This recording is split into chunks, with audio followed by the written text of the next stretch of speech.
Now go to the third question. Terceira pergunta, da Luísa. Sabe por que o Gita é uma história de uma batalha? Matar pessoas não significa ferir ahimsa? Boa pergunta. Third question, Dr. Ramesh, is made by Luisa. Luisa is asking if you know why o Gita is a story about a war, about a battle. Killing people does not mean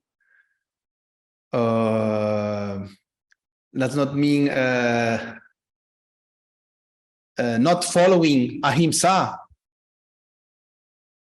This is a question. That's again a very good question and a common question. People are surprised that a religious scripture is supporting a war. But there are a few things one has to think about. Firstly, the war was a last resort. Other options were tried before that. Secondly, those days, the organization of the society was such that there was a set of people whose job was to preserve the quality of the society, preserve goodness in the society by defending good against evil, by defending justice against injustice. And if for that it was necessary to fight, they fought. So Arjun belonged to that group of people in the society whose job was to defend good against evil, to defend justice against injustice. So it was his duty in terms of the duties those days of different people in the society. Thirdly, for doing this part of their duty, that is protecting good and justice, there were some basic principles which had to be followed. So even the war was based on certain principles, and those rules were being followed by and large. Also in the war, it was not terrorism. It was not that suddenly you take the opponent by surprise and attack. It was a proper war with both the armies properly organized, one army on this side, one on the other side, and then both fighting from morning till evening, nothing to be done at night, no war at night. And all the rules were being, which will make the war fair, they were being followed. So it was confined to a group of people whose duty it was to fight. Both the parties probably thought they were fighting for a justified war. But in the story, it is quite clear that it's only Arjun who was trying to fight a justifiable war, defending good against evil. So, but it was a proper war, confined to a few people whose duty it was. The civilians were not affected. There was no terrorism. And most important, when Arjun raises this question whether he should fight or he does not fight, he's told that you fight, but without feeling that you are the one who are doing it, you are only an instrument. So Krishna, being a human form of God, told him that you are my instrument. So far as the Kauravas, that is those who are responsible for evil or injustice, so far as Kauravas are concerned, they are going to die anyway. I have taken that decision. But you be the instrument for carrying out that, because you are very dear to me. So he was acting as an instrument, he was told. And even more important, what he was told was the spirit in which any such action should be done without being attached to the fruit or the outcome. Even if the outcome is opposite of what you want, you should still be equally happy. And not only that, he was told that you fight, but without hatred for the opponent. So you are not fighting the opponent because you hate the opponent. You are doing it because you are trying to eliminate evil from the world. Now, these were all different conditions that were laid down. Now, I might say, but in any case, God himself said, I have taken the decision that Kauravas should die. So why did God take that type of a decision? Does God also kill people? and use instruments like Arjun to do it. This is a common misunderstanding that God will be always nice and kind and loving and compassionate, and therefore will not do any harm to anybody.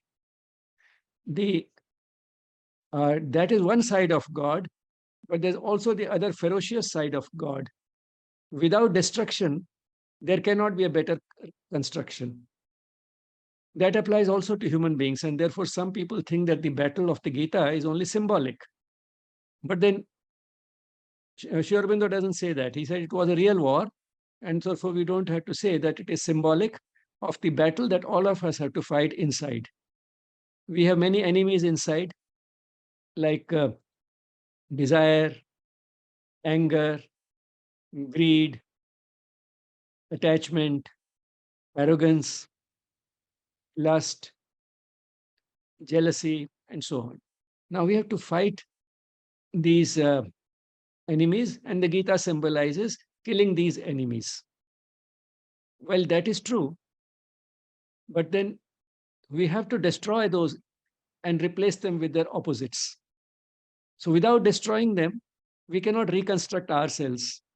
In the same way, without destroying a certain category of people, a certain set of people, the society cannot be reconstructed.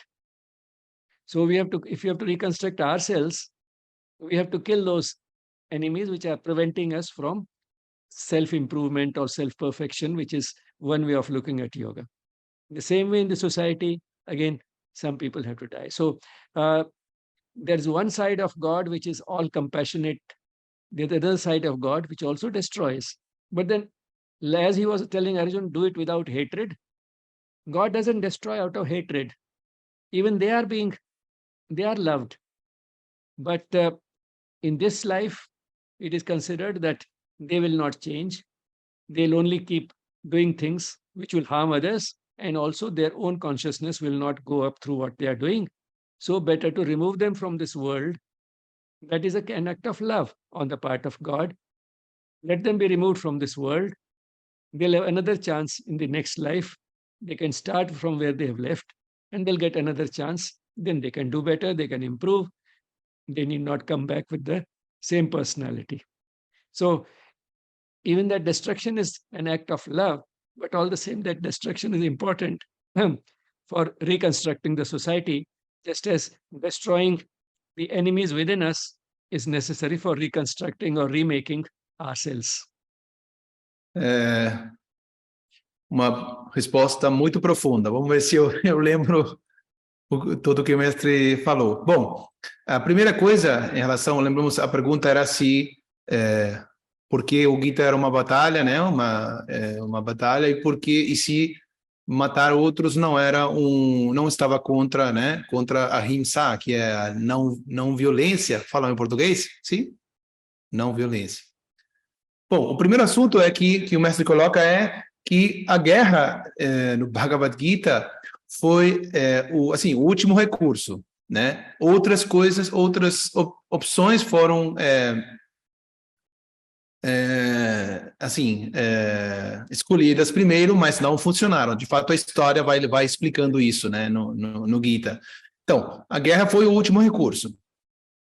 O segundo ponto é que na sociedade daquele tempo existia, vamos dizer, aquela coisa de que cada um tinha uma função na sociedade. E Arjuna, ele era um guerreiro. Então, a função dele, vamos dizer, a obrigação dele era defender, como guerreiro, era defender o bem contra o mal, o justo do injusto, etc.